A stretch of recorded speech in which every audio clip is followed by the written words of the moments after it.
বাকিটা তোমার উপরে। তুমি চিন্তা করে দেখো তুমি কি করবে। তোমার মা থাকবে এই বাসায়, না হয়তো আমি থাকবো।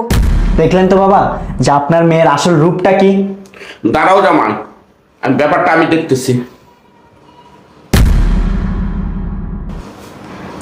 বৃষ্টি, তুমি আমাকে চিনতে পারছো? বাবা তুমি এখানে আর এভাবে বোরকা পরে?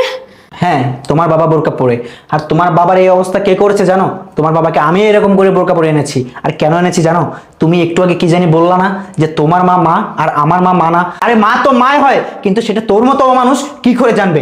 বাবা, আপনাকে না আমি অনেকবার বলেছিলাম যে আপনার মেয়ে আমার বাবা মার সাথে কিরকম আচরণ করে। আজকে তো আপনি নিজ চোখে দেখলেন। আপনাকে আমি বলতাম যে বাবা, আমার বাবা মা যখন গ্রাম থেকে আসতো, আপনার মেয়ে আমার বাবা মার গায়ে হাত পর্যন্ত তুলতো, তাদেরকে এতটা অপমান করতো। আপনি বলেন বাবা, আমার বাবা মা গরিব দেখে কি আমার বাবা মা এখানে আসতে পারে না? আজকে আমি তো তাদের